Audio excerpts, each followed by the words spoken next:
amigos juristas, un espacio donde creemos que la justicia también se conversa. Aquí no dictamos cátedra, compartimos visiones. Esto es Entre Amigos Juristas, donde el derecho se vuelve conversación. El día de hoy tenemos un nuevo episodio para ustedes, que será la entrevista a un candidato. Tenemos el honor de contar con la presencia de Juan José Pulido, candidato a juez de distrito en materia civil, administrativa y del trabajo. Acompáñanos a ver este episodio. Muy buenas tardes, bienvenidos a este su espacio, Entre Amigos Juristas, un lugar donde hablamos y analizamos las leyes sin corbata, pero con argumentos. ¿Cómo estás el día de hoy, querido amigo? Muy bien, amigo, con el gusto de estar aquí nuevamente y muy contento porque el día de hoy tenemos un gran invitado, como lo es nuestro amigo Juan José Pulido. Muchas gracias, Lalo, muchas gracias, Jesús, por el espacio, por la oportunidad y pues a sus órdenes. Excelente.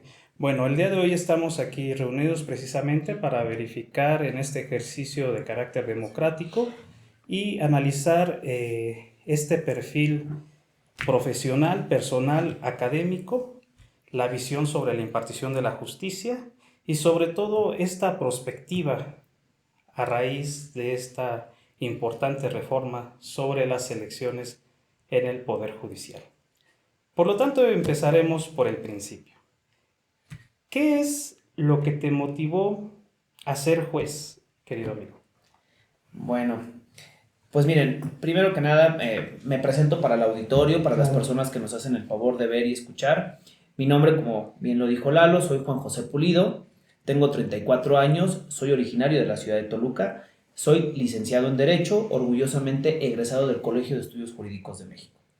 Desde hace más de 12 años yo ingresé al Poder Judicial de la Federación bajo un esquema que se dice las prácticas judiciales, un programa que todavía está vigente, donde invitan a los jóvenes estudiantes a tener su primer acercamiento con el Poder Judicial Federal. Ese fue mi caso, pude ingresar al Juzgado Primero de Distrito, en ese momento todavía era de materia de amparo y juicios civiles federales en el Estado de México. Posteriormente se viene a semi-especializar, pero bueno, eso ya es una historia un poco más avanzada y es ahí donde yo tengo mi primer encuentro con el Poder Judicial, sobre todo con el juicio de amparo y cómo es que se elabora en un juzgado de distrito. Pero posteriormente, obviamente por la formación y por los conocimientos que fui adquiriendo precisamente en ese juzgado de distrito, es que yo empiezo a prepararme dentro de la carrera judicial. La carrera judicial, tenemos que decírselo a las personas que amablemente nos ven y escuchan, que pues bueno, es un escalafón que las personas que ingresamos al Poder Judicial tenemos que ir escalando poco a poco a través de exámenes de oposición y cursos que nos van dando el grado para nosotros acceder a los cargos de actuario judicial, secretario de juzgado, secretario de tribunal. Fui yo poco a poco haciendo estos exámenes hasta que llegué al cargo honroso que el día de hoy todavía tengo la fortuna de ostentar, que es de secretario de juzgado. Y pues bueno, hace 7 años aproximadamente fue mi primera oportunidad en el estado de Chiapas, en el municipio de Tuxtla Gutiérrez. Ahí me desempeñé como secretario y desde ahí empezó prácticamente mi preparación para ser juzgador federal, que obviamente pues más que ser un anhelo personal, creo que lo veo como una oportunidad para devolver a este gran país todo lo que me ha permitido ser y lograr. Claro, y es muy importante lo que nos acabas de comentar porque pues nos has comentado cómo ha sido tu proceso, ¿no? ¿Cómo iniciaste? ¿Cómo fueron tus inicios? ¿Cómo te fuiste desarrollando con base en tus capacidades, en tu desarrollo profesional? Y respecto de este tópico, nos gustaría que nos platicaras un poquito más cómo ha sido esa experiencia dentro del Poder Judicial. Sí, mira, pues la verdad es que pues es una experiencia que me enriquece mucho, porque puedo decirles a las personas que nos hacen el favor de ver y escuchar que trabajar dentro del Poder Judicial, a las personas servidoras públicas, tenemos que estar en una constante preparación, en una constante evolución, digámoslo así, del sistema jurídico, cómo es que las leyes van evolucionando y nosotros tenemos que estar a la vanguardia de esos cambios. Porque precisamente, como lo decía Jesús, pues bueno, las reformas que han acaecido o que han sucedido en los últimos años, pues vienen como a ser unos retos muy importantes, que nosotros como abogados tenemos que estar preparados. Y sobre todo, el operador jurídico tiene que asumir esos retos y sobre todo dar a la ciudadanía, que, ¿cómo lo podemos decir? La mejor cara, ¿no? Y los mejores resultados que obviamente ellos esperan en la impartición de justicia a nivel federal. Claro. Perfecto. Fíjate que esto nos lleva a la siguiente pregunta. Ya lo has abordado sobre la experiencia, sin embargo, tu candidatura versa sobre temas administrativos, laborales y civiles. Cuéntanos un poquito al respecto. Sí, bueno, como les decía hace rato, precisamente el juzgado antes era una materia mixta, completamente veíamos lo que era la materia civil, penal, administrativo, laboral. El año pasado, en el año 2024, el Pleno del Consejo de la Judicatura emitió un acuerdo en el que, bueno, solamente se semi-especializa el juzgado en materia administrativa, civil y de trabajo. ¿Cuáles son los asuntos que nosotros vamos a ver en un juzgado de distrito en estas materias? Pues bueno, en materia laboral hay que recordar que no hay una segunda instancia como tal. Las personas que acuden a los tribunales laborales o todavía a las vigentes juntas, porque todavía no se han extinto en su totalidad a pesar de la reforma, pueden acudir en ejecución de los laudos o en ejecución de las sentencias a reclamar a lo mejor hay una cuestión, alguna cuantificación respecto de la que ellos no estuvieron de acuerdo. En tratándose de materia civil, pues también nosotros vemos actos de imposible reparación o actos que realmente pongan en peligro a las personas usuarios del servicio de impartición de justicia. En materia familiar, quiero recalcar que incluso en materia de alimentos, un juez de distrito o un juzgado de distrito van a ser los que van a velar o van a, digamos, tener un control de los actos que emita un juez de lo familiar, que puede ser una pensión alimenticia provisional, a lo mejor alguna medida respecto de guarda y custodia, por citar algunos casos. Y en materia administrativa, pues la materia administrativa sobre todo va a versar respecto del silencio administrativo que tienen las autoridades. ¿A qué me refiero con el silencio? Las omisiones en que incurren las autoridades de distintos niveles en a lo mejor no atender alguna petición de los justiciables. Es ahí cuando el juez de distrito, el juzgado de distrito, tiene que precisamente entrar a que se cumpla con la finalidad que consagra el artículo 8º constitucional, que principalmente versa respecto del derecho de petición. Muy interesante y muy amplia, ¿no? Sin duda, como lo acabas de comentar, requiere tener esos conocimientos especializados para poder atender de manera integral y atendiendo los principios constitucionales y convencionales, pues esa sed de justicia que da en la población, ¿no? Eso nos lleva a otro tema muy interesante. ¿Nos puedes platicar qué valores personales día con día desarrollas en tu trabajo? Sí, mira, yo creo que las personas servidoras públicas en general tenemos que tener identificados ciertos valores que sí o sí necesariamente tenemos que poseer. El primero de ellos es la honestidad. Claro. Tenemos que ser honestos en el ejercicio del servicio público. También nosotros tenemos que ser profesionales. Eso es sin duda una parte esencial de las personas operadoras de justicia. El profesionalismo con el que nosotros tenemos que hacer nuestro trabajo. También de la mano va la excelencia. La excelencia que nosotros tenemos que brindar a los usuarios del servicio de impartición de justicia al momento de que ellos llevan sus asuntos al juzgado de distrito, y a nosotros como operadores jurídicos o en su momento al juzgador tiene que resolver sobre determinado asunto. También creo que es muy importante que en un juez, ya sea federal o un juez local, exista la independencia y la imparcialidad. Son sin duda dos características que debe de tener un juez sí o sí. Y es muy importante recalcarlo ahorita y hacerle el comentario a las personas que nos hacen el favor de ver y escuchar.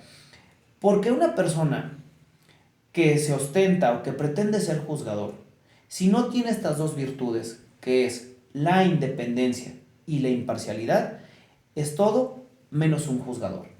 Y en estos tiempos en los que la sociedad mexicana de verdad clama porque efectivamente se hagan, ¿cómo podemos decirlo? Que efectivamente se cumpla con el ideal de la justicia y que se convierta en una realidad. Una persona juzgadora debe sin duda contar con estos dos valores esenciales. Sumamente interesante. Fíjate que la actividad del juez, de hecho por su propia naturaleza, pues implica a esta persona que en primera instancia tiene que estar cercana a la gente, porque al final del día es quien conoce de los problemas, de aquello que le duele a la población, pero de igual forma no tiene que dejarse llevar por sus pasiones ni por presiones de carácter externo, ¿no? Esa es la cuestión principal. Y esto nos lleva a preguntarte algo fundamental. ¿Qué es lo que te hace diferente a los demás candidatos? Miren, en estos días que llevamos de campaña, creo que hay algo que es muy importante que todos los operadores jurídicos y los que pretendemos o aspiramos a ser juzgadores tenemos que tener, que sensibilidad. Sensibilizarlos a las necesidades y al contexto social de la ciudadanía que acude a los tribunales a que se le imparta justicia. Eso es sin duda lo más importante. ¿Qué me hace diferente o qué es lo que yo le quiero plantear a la gente?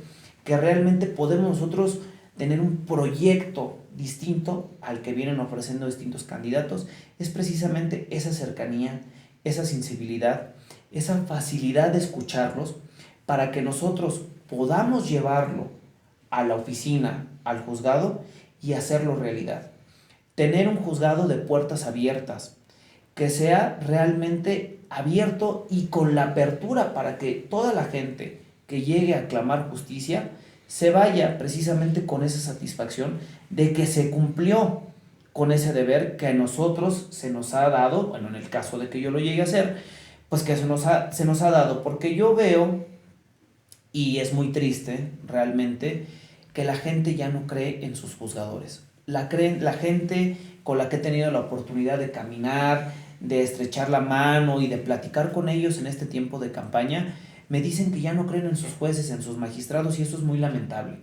Creo que ahorita el reto fundamental que debemos de tener las personas que aspiramos a ser juzgadores es recuperar esa confianza. Y eso yo creo que es un proyecto que yo traigo de manera personal que me permite ofrecerle a la gente algo diferente de lo que vienen ofreciendo los demás candidatos. Los demás candidatos vienen y dicen justicia cercana. No solo se trata de eso, se trata de verdad de sensibilizarnos, de contextualizar el caso concreto y de efectivamente hacer cumplir la ley. Porque también eso es muy importante decirle a la gente. Nosotros como operadores jurídicos o los juzgadores no hicieron la ley. Son los legisladores los que ya nos impusieron, bueno, ya pasaron por un proceso legislativo y promulgaron las leyes que nosotros tenemos que hacer cumplir. Entonces, a través de las leyes, nosotros lo que tenemos que hacer es precisamente dictar una resolución que conforme a derecho pueda efectivamente dar a las partes la seguridad jurídica de que ésta se emitió con independencia, con profesionalismo y con excelencia. Perfecto, claro, claro que sí, es una labor complicada, es una labor difícil, pero sin duda, como tú lo bien lo acabas de comentar, si hay un proyecto atrás, es mucho más fácil llegar a ese objetivo. Eso nos lleva a plantearnos otra pregunta para conocerte un poco mejor.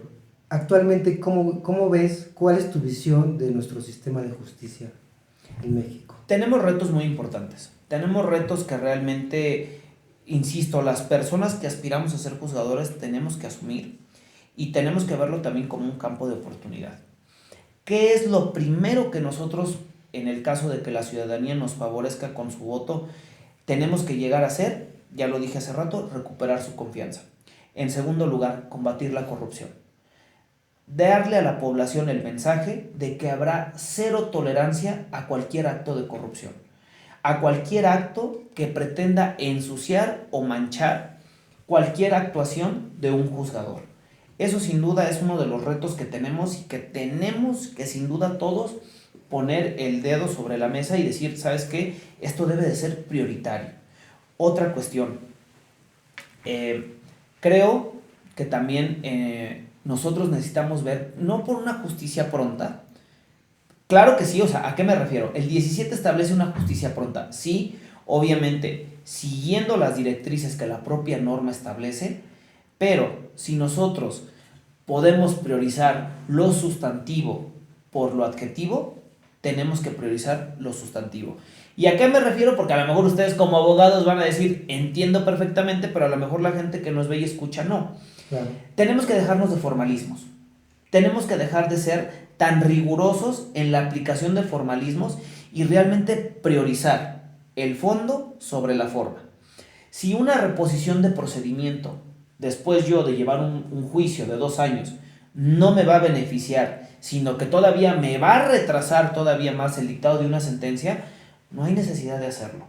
Creo que eso es lo que a nosotros ahorita también el reto que tenemos que asumir es precisamente priorizar que las cuestiones adjetivas, si bien las tenemos que acatar, tenemos que sobre todo irnos por las cuestiones sustantivas y darle a la gente las sentencias, obviamente con la calidad que requieren, pero sobre todo con la prontitud que también nos demanda el 17 constitucional, porque es muy lamentable y muy desafortunado que a lo mejor ustedes llevan un juicio, un proceso y ya tienen más de 2 años con su trámite, llegan a una primera instancia y a lo mejor llegan a una segunda instancia y por X o Y razón el Tribunal de Alzada hace una reposición de procedimiento. Una reposición que la que ustedes, los abogados, pero sobre todo sus representados se ven afectados, porque obviamente se ven gastados recursos materiales, recursos humanos, y obviamente pues eso retrasa que efectivamente la gente se pueda llevar lo que va a clamar a los tribunales, que es justicia. Entonces, creo que ese es el reto que ahorita nosotros tenemos, priorizar el fondo sobre la forma. Claro. Sí, justamente este tipo de actividades son las que le importan de sobremanera a la población, ya que al final del día muchos de ellos ya no creen en la justicia. Muchos han comentado y es como el latir de nuestra gente. ¿Para qué acudir ante un juez si él mismo se va a tardar mucho tiempo o no me va a resolver y yo lo que necesito es comer el día de hoy, ¿no? Justamente, ¿cuál ha sido tu análisis sobre el pensamiento que tienen actualmente los ciudadanos sobre los jueces? ¿Cómo lo ves tú? ¿Qué es lo que has escuchado en este camino, en este andar eh, sobre la calle, sobre los demás lugares que has visitado? ¿Qué es lo que has recabado? ¿Qué es lo que piensan las personas? Sí, mira, es lamentable que desafortunadamente, porque yo pertenezco a la institución, no me olvido de mis raíces, yo me he formado dentro del Poder Judicial Federal, muy orgullosamente lo puedo decir, y precisamente eso, ese decir de la población, ese sentir de ya no creer en sus juzgadores, de ya no creer realmente en que un tribunal precisamente les va a impartir justicia, prende las alarmas, ¿no? Nos debe de poner a todos como que a lo mejor, pues no a lo mejor en un estado de pánico, tampoco vamos a exagerar, pero sí nos debe de realmente llevar a la reflexión de qué es lo que tenemos que hacer para recuperar la confianza de los justiciables. Yo estoy convencido que una de las maneras en las que nosotros podemos recuperar la confianza de la gente y sobre todo de los usuarios del servicio de impartición de justicia es a través de la transparencia y de la rendición de cuentas. ¿Y a qué me refiero? La gente, los abogados, incluso los litigantes o las personas que acuden a los tribunales no saben cómo se maneja el recurso humano, no saben cómo se maneja el recurso material, no tienen ellas a primera mano una estadística de cuánto tiempo lleva a resolver un asunto, Claro. ni sobre todo cuántos asuntos se tramitan dentro de un órgano jurisdiccional, ¿no? Porque a lo mejor nosotros podemos llevar un asunto de manera particular, pero no sabemos que a la par se tramitan otros 1500. ¿no? Que hay otros 1.500 usuarios del servicio de impartición de justicia que están esperando el dictado de una sentencia. Creo que eso es lo que nos hace falta comunicarle a la gente. Nos hace falta decirle a la población precisamente que obviamente los recursos con los que cuenta un juzgado a veces son limitados para que nosotros podamos cumplir con el propósito del 17 constitucional. ¿Y limitados a qué me refiero? No de que no los haya, sino de que simplemente la carga de trabajo consume al recurso humano con el que nosotros contamos para poder impartir esa justicia. Pero precisamente es a través de esa rendición de cuentas y transparencia que la población puede decir, bueno, a lo mejor no me dictaron la sentencia en 15 días, pero bueno, fueron en 18, fueron en 20 días, atendiendo a las cargas de trabajo, porque el juez de manera personal salió y dio un informe en el que nos hizo del conocimiento cuántos asuntos se tramitaban, cuántos llevábamos en trámite, cómo se van a resolver, ¿no? Cómo se resolvieron incluso. Y a lo mejor teniendo con la gente esa cercanía, es que podemos nosotros recuperar esa confianza, ¿no? Que la gente se sienta, vuelvo a repetir, con la confianza incluso de acudir al juez y decirle, oiga, ¿sabe qué? No me gusta la manera en la que me tratan en el juzgado. No me gusta la manera en la que yo recibo el trato por parte del personal. O ¿sabe qué? Lo más grave y lo más delicado, yo fui testigo de un acto de corrupción de una persona. Eso es lo que nosotros tenemos que darle confianza a la ciudadanía, confianza a la población para que se animen a denunciar, para que no se queden calladas esas cuestiones que puedan manchar el servicio de impartición de justicia y cada vez tengamos un poder judicial más transparente y más honesto. Claro, una labor sumamente titánica que sin duda, como lo has expuesto, requiere primero que nada tener esa aspiración, ese objetivo, esa labor, ese proyecto, como bien nos acabas de comentar. Y qué bueno que tú tengas esa visión, qué bueno que tú tengas ese propósito, porque de esta manera también la gente que nos ve y que nos escucha puede tener conocimiento de cuáles son esas propuestas que tú tienes, cuál es tu visión, tu forma de trabajar, tu equipo de trabajo, los retos que asumes, ¿no? Y las circunstancias que pueden mejorarse para que nuestros justiciables tengan un mejor acceso a la justicia, ¿no? Claro. De esta manera nos pudieras platicar también qué retos ves en los juicios administrativos o laborales actualmente. Pues mira, obviamente con la reforma laboral, que fue 2019, pues realmente los retos que hay ahorita en los tribunales laborales son bastantes, pero bueno, creo que lo más importante es que ahorita nosotros tenemos que tomar como prioridad que ya todos los juicios migren a tribunales laborales. Ojalá se pueda dar la oportunidad, las autoridades encargadas precisamente de la impartición de justicia en materia laboral puedan dar la celeridad necesaria a los asuntos que todavía se tramitan en las juntas para que podamos ya completamente migrar a asuntos que ya se vean en tribunales laborales. Creo que los retos que nosotros ahora advertimos en materia laboral es, sin duda, la mediación. Los medios alternativos de solución de controversia van a jugar ahora un papel muy importante en la impartición de justicia en los próximos años, porque precisamente la nueva justicia laboral, o lo que busca la reforma, es precisamente no llegar al dictado de una sentencia, sino que las partes puedan llegar a acuerdos previos antes del dictado y podamos dar solución a los conflictos y sobre todo ellos puedan estar tranquilos de que su conflicto se solucionó antes del tiempo que a lo mejor ellos tenían previsto o que sus abogados le dijeron. Eso creo que es sin duda uno de los retos más importantes y por los cuales los abogados tenemos que apostar a los medios alternativos de solución de controversias. En la materia administrativa, pues bueno, tiene sus complejidades, tiene sus propios retos, porque hay que recordar que en los juicios administrativos pues es una parte, un justiciable contra el Estado, ¿no? Y entonces ahí a lo mejor nosotros tendríamos que ver qué apertura hay por parte del Estado para a lo mejor llegar a una solución antes de nosotros poder llegar a un juicio administrativo, a un juicio contencioso, y pues bueno, tratar también de que los juicios en esta materia puedan ser un poco más ágiles. Pero eso ya no viene tanto un reto al Poder Judicial Federal, sino obviamente pues ya sería competencia de los tribunales administrativos, ya sea de la competencia del fuero federal como del fuero local, pero sin duda creo que existiendo una coordinación y sobre todo una verdadera convicción de todas las personas que colaboramos en esto, pues creo que podemos llegar a un buen puerto. Claro. Cierto.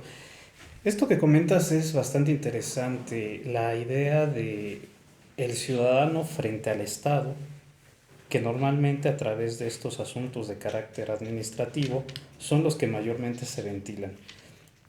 ¿Tú cómo observas esta temática? ¿Cómo puede el ciudadano estar protegido ante el Estado, ante las instituciones administrativas, que normalmente no son del todo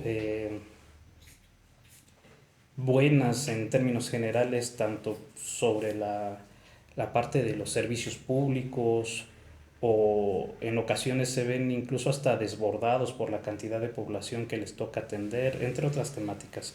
¿Cómo es que se puede proteger a las personas sin afectar directamente a las instituciones administrativas o al Estado mismo?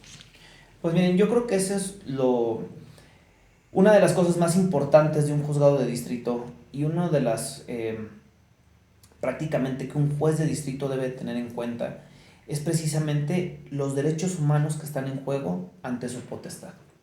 Y por eso, perdón que aproveche, pero sí decirle a la gente que nos hace el favor de ver y escuchar que al momento de que emitamos nuestro sufragio respectivo el próximo 1 de junio, seamos muy conscientes y de verdad analicemos los perfiles de las personas que pretenden impartir justicia los próximos años en este país.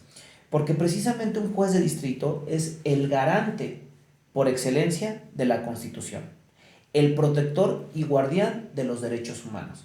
Es a un juez de distrito el que va a saber de primera mano cómo a un ciudadano, una autoridad administrativa o algún poder de la Unión, que no es el Poder Judicial, es que le vulnera o le restringe algún derecho humano. Y entonces es un juez de distrito el que tiene que tener precisamente un amplio conocimiento respecto de los derechos humanos, no solamente de fuente nacional, sino de fuente internacional. Y a través precisamente de ese conocimiento poder llegar a una protección, ¿no?, que precisamente dé al justiciable esta seguridad de que su derecho humano siempre va a estar tutelado, por encima de cualquier poder, o por encima, me refiero a cualquier poder, me refiero a cualquier poder del Estado, ¿no? Siempre va a prevalecer su derecho humano, su derecho fundamental. Y es por eso que las personas que aspiramos a ser juzgadores federales tenemos que tener pleno conocimiento, dominio del tema y sobre todo tomarnos muy en serio el papel de que somos los garantes de la Constitución, garantes y guardianes de los derechos humanos de los ciudadanos.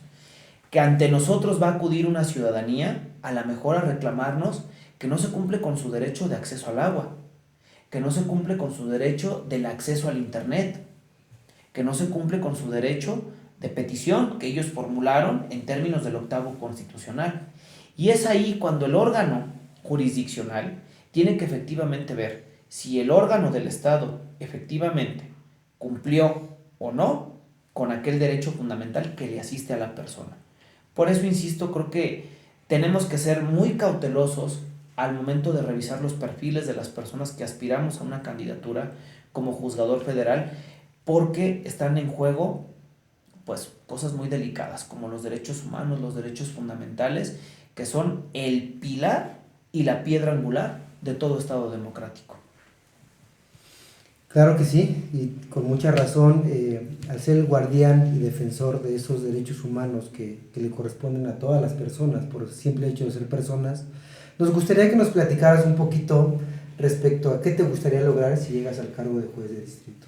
Pues mira, yo la verdad tengo muchas ganas de llegar, insisto, y lo vuelvo a repetir a todas las personas que nos hacen el favor de ver y escuchar, no es un proyecto personal, no es un anhelo o a lo mejor una cuestión que tenga que ver con un ego o a lo mejor con un reto, sino que prácticamente es un instinto de vocación, un instinto de servicio.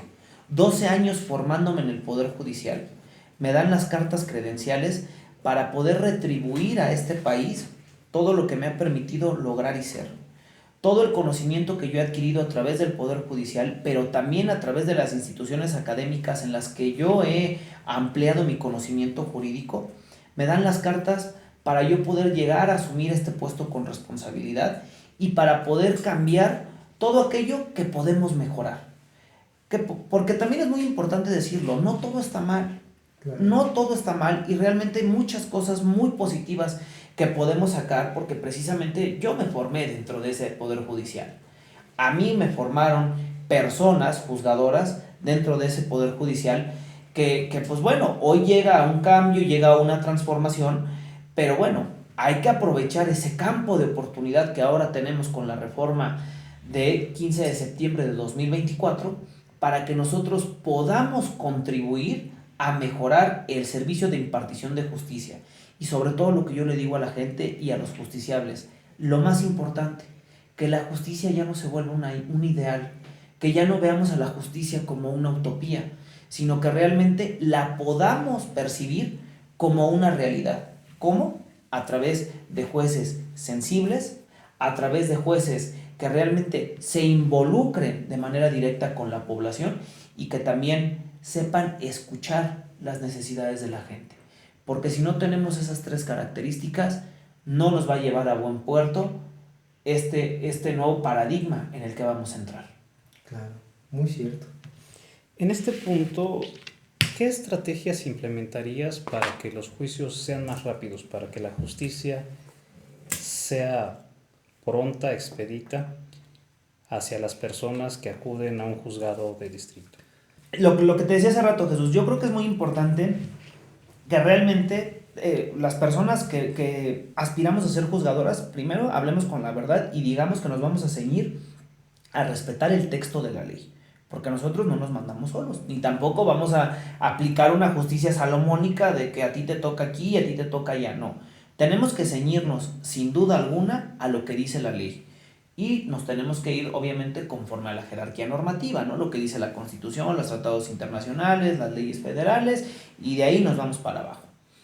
Pero también, en ese momento en el que a nosotros nos toca impartir o aplicar la ley, precisamente lo que tenemos que priorizar es lo que decía hace rato. O sea, a ver, si yo llevo un asunto tramitado, llevo más de 2 años, me costó 2 años que me dictaran una sentencia, ya sea absolutoria, ya sea condenatoria, pero al final el dictado de una sentencia en primera instancia, me voy a una segunda instancia, me ordenan una reposición de procedimiento para una cuestión que realmente no va a trascender al resultado del fallo, creo que no es justo. No es justo para el justiciable, no es justo para los abogados y realmente incluso no es justo para el sistema de justicia. ¿Por qué? Porque nos implica erogar gastos en el recurso humano, en el recurso público, y pues realmente es algo que nosotros tenemos que en el momento priorizar. Decir, a ver, si esa cuestión por la que se va a reponer el procedimiento no va a trascender al resultado del fallo y vamos a llegar a una sentencia de la misma manera, por otros argumentos, pero al final va a ser una sentencia que va a condenar, no hay necesidad de reponer el procedimiento y vamos a seguir, vamos a priorizar. Tratar de también nosotros concientizar a la gente en una depuración procesal. ¿A qué me refiero? O sea, a veces hay medios probatorios que tardamos más de medio año en desahogar, ¿no? Y que pues tampoco van a ser como que a lo mejor los que nos van a hacer descubrir el hilo negro. Lo digo en términos coloquiales, claro, ¿no? Porque a veces nos podemos aferrar a cierto medio probatorio, pero que se tarda medio año, 1 año en poderse desahogar.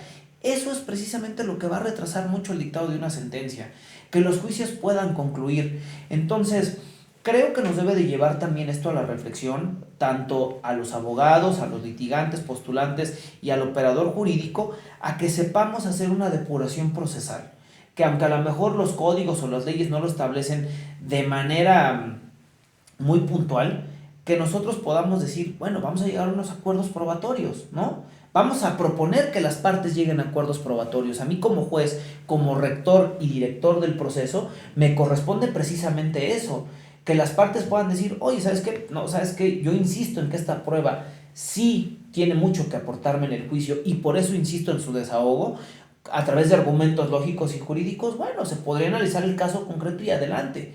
Pero si esa prueba no te va a dar precisamente esos argumentos que tú buscas para obtener a lo mejor tu pretensión final en una sentencia, no creo que haya la necesidad de desahogarla. Y es precisamente el reto que ahora vamos a tener los juzgadores, en lo particular así lo pienso. Debemos de tener ese reto los juzgadores de realmente también sensibilizar a las partes, sensibilizar a los abogados, en que podamos llegar a una depuración procesal que nos permita emitir sentencias de manera pronta, conforme lo establece el 17, y darle al usuario del servicio de impartición de justicia precisamente la satisfacción de que su juicio se resolvió en tiempo y forma.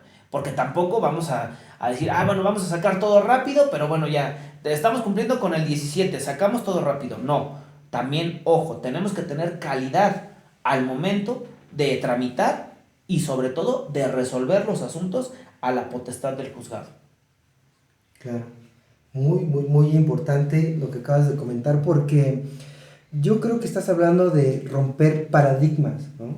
Romper paradigmas y llegar a un proceso jurisdiccional más limpio donde podamos quitar esos obstáculos que incluso no permitan a la autoridad resolver de manera más pronta, ¿no? Entonces es importante esta aportación, esta visión que nos acabas de comentar, porque de esta forma la gente puede saber también que es un trabajo en conjunto. No solamente recae en la labor del juez, ¿no? También los abogados tenemos que poner de nuestra parte para hacer estos procedimientos más ágiles, más limpios, más sencillos, ¿no? Sí, mira, aquí, si me permiten hacer un puntual comentario, decirle también a la gente que ahorita con motivo desde que empezó este proceso de la reforma, desde que en su entrada en vigor y ahorita que estamos en el proceso electoral de las candidaturas, decirle algo a la gente, algo muy importante. Los jueces, magistrados y en general los juzgadores no tienen por qué ser los protagonistas de la impartición de justicia. Y eso es un error en el que estamos cayendo. Le estamos dando mucho protagonismo al juez, al magistrado, porque ahorita, bueno, pues estamos en digamos, en esta ola de las candidaturas, del proceso electoral, pero realmente los protagonistas son ellos. Los protagonistas son los usuarios del servicio de justicia, porque precisamente el derecho existe y los tribunales tienen trabajo porque ellos tienen un problema que dirimir o que resolver en los tribunales.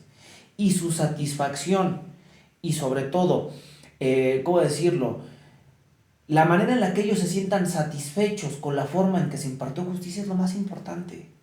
No si el juez, no, o sea, somos una parte importante, sí, claro. Somos un engranaje en el reloj, al igual que los abogados, litigantes, igual que el Ministerio Público. Cada quien jugamos un papel, un rol importante, pero que se entienda, nosotros no somos los protagonistas. Claro. Los protagonistas, sin duda, son las personas que vienen a clamar justicia. Y conforme sea su satisfacción y conforme sea ellos, digamos, la calificación positiva que tengan hacia ese proceso, eso es lo que nos debe dejar satisfechos a todas las partes que intervenimos en el mismo. Desde luego que sí, comparto tu visión, porque este es un tema integral, en donde se requiere la participación de todos, ¿no? Y donde lo acabas de comentar muy bien, el juez no es el actor principal, ¿no? Son los justiciables, son las personas que nos ven y que nos escuchan directamente. Perfecto, estimado amigo. Cuéntanos, hoy día hemos tenido un boom sobre temas de tecnología.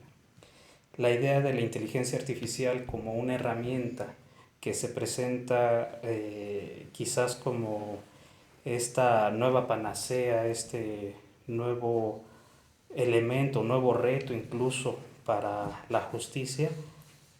¿Cómo es que tú consideras que la tecnología puede llegar a ayudar en la función jurisdiccional y cómo es que se utilizaría?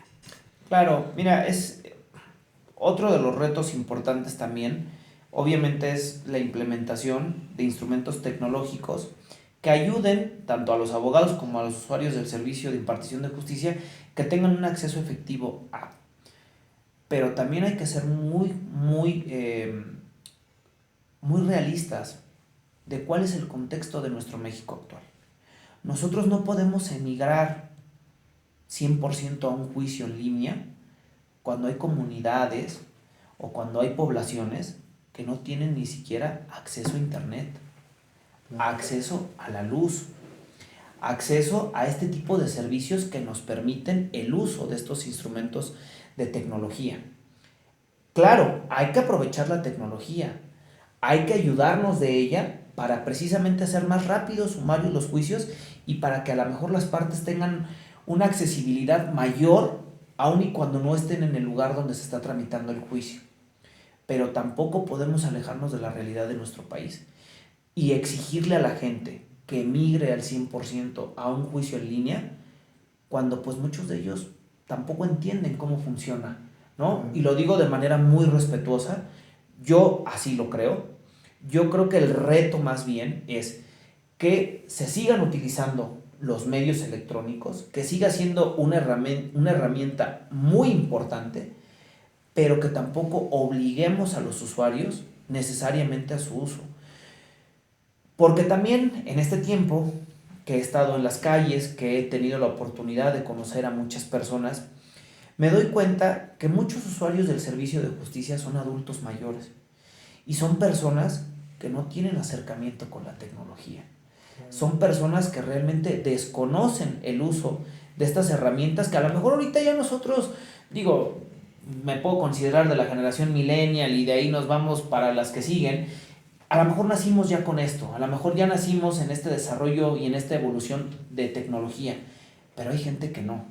Y tenemos que ser pacientes y prudentes para su implementación. ¿Nos puede ayudar? Claro.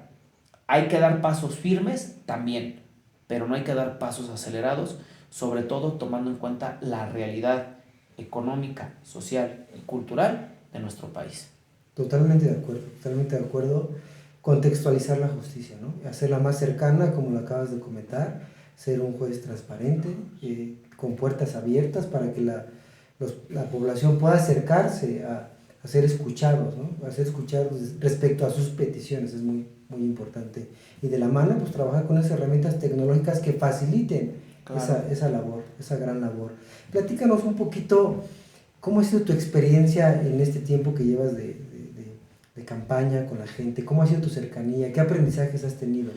Pues mira, llevamos más de 40 días ya recorriendo la zona oriente del Estado de México, mi estado natal, que pues la verdad, soy muy honesto, en su gran mayoría no tenía la dicha ni la oportunidad de conocer, pero estos 40 días me han dado la oportunidad precisamente de estrechar lazos de cercanía con mis paisanos, con la gente de la zona oriente, saber cuáles son sus necesidades en el sistema de impartición de justicia. Lo que muchos de ellos me dicen es: queremos cercanía con los juzgadores, queremos cercanía con los servidores públicos. No queremos solamente que vengan y pidan un voto o un apoyo y que después se desaparezcan o que después no haya esa comunicación con el servidor público. Y es a lo que yo me he comprometido con ellos a lo largo de esta campaña, me sigo comprometiendo, que este proyecto que traigo y que tengo bien encabezar no va a acabar el 1 de junio, que sean las elecciones, sino que incluso si llego a ser favorecido con el voto de la ciudadanía, este proyecto apenas va a empezar. Necesitamos hacer un proyecto también en el que nosotros hagamos un trabajo social de manera estrecha con la gente, de que de manera periódica nos podamos reunir con ellos y podamos saber, como ahorita en campaña, pero obviamente ya no en proceso electoral, ¿qué necesidades hay? Obviamente en el sistema de impartición de justicia, que es lo que a mí me toca. ¿Qué necesidades hay? Incluso lo de las cuestiones tecnológicas. ¿Cómo podemos hacer incluso que la gente pueda tener mayor accesibilidad a ellas? Pero si nosotros no estamos al pendiente de ello, si nosotros no le damos la confianza a la gente para que nos digan de sus inquietudes o incluso que nos hagan cuestionamientos, porque de eso se vale. Yo le digo a la gente, a eso vengo, a escucharlos, pero sobre todo a que me cuestionen. Hagan ruido, díganme qué les gusta y qué no les gusta, porque si ustedes me llegan a favorecer con su voto, con su apoyo, créanme que no se va a quedar en una justicia de escritorio. Lo vamos a hacer realidad y lo vamos a materializar, aunque sea en un juzgado de distrito. Porque me van a preguntar a lo mejor, oye, pero pues tú vas a ser un juez de los tantos que hay en el país. Sí, pero estoy convencido que ese pequeño cambio puede empezar en un juzgado de distrito y podemos realmente lograr grandes cambios a futuros. Todos los grandes cambios, todas las grandes revoluciones, las grandes transformaciones empezaron de un pequeño cambio. Y creo que si a mí me dan la oportunidad, tanto los justiciables, los ciudadanos y los usuarios del servicio de impartición de justicia, de poder su próximo juez federal, lo vamos a poder poner en marcha y lo vamos a poder materializar en unos años. Claro que sí, claro que sí. Nos gustaría que también nos compartieras, pues, cómo es la forma en la cual la gente puede conocerte en la boleta, puede ubicarte, puede votar, ejercer Claro su que derecho. sí, Lalo, Jesús, miren, pues les explico. A la gente que nos escucha y ve en Valle de Toluca, también les hago la aclaración que no van a poder votar por su servidor en esta zona. El Instituto Nacional Electoral solamente me dio la zona 2, que abarca los municipios de Neza, los de Chalco, Valle de Chalco, Texcoco, Ixtapaluca, Chimalhuacán, una parte de Catepec, una parte de Tlanepantla, Amecameca, entre otros. Ahí van a poder votar por mí, son la zona 2. En la boleta amarilla que les van a dar ese día 1 de junio, del lado derecho, en el número 24, van a poder observar que está el nombre de su servidor, Juan José Pulido Rogel, con el número 24. Eso es muy importante que la gente identifique el número con el que está su candidato, porque ese número lo vamos a poner en la parte superior de la boleta. En el caso de Juan José Pulido, número 24, habría que poner el número en el primer recuadro. Con ese número 24 en este primer recuadro de la boleta amarilla para jueces, estarán apoyando la candidatura de su servidor y el proyecto que tiene para pulir y transformar a la justicia de este país. Claro. Amigo Jesús, ¿que te gustaría cerrar con algún mensaje, preguntarle algo en específico aquí a nuestro amigo Juan José? Claro, muchas gracias, estimado amigo. Creo que podemos cerrar precisamente con esta actividad que ha sido bastante interesante. Es importante que nuestros candidatos puedan acercarse a estos espacios precisamente de libertad de expresión, de pluralidad, y que nos den precisamente su idea de justicia, cómo es que ellos observan la actividad jurisdiccional, qué es lo que realizan o qué es lo que pretenden realizar y cuáles son sus propuestas. Hoy hemos escuchado propuestas muy claras, contundentes y sobre todo, ¿sabe qué? Serias.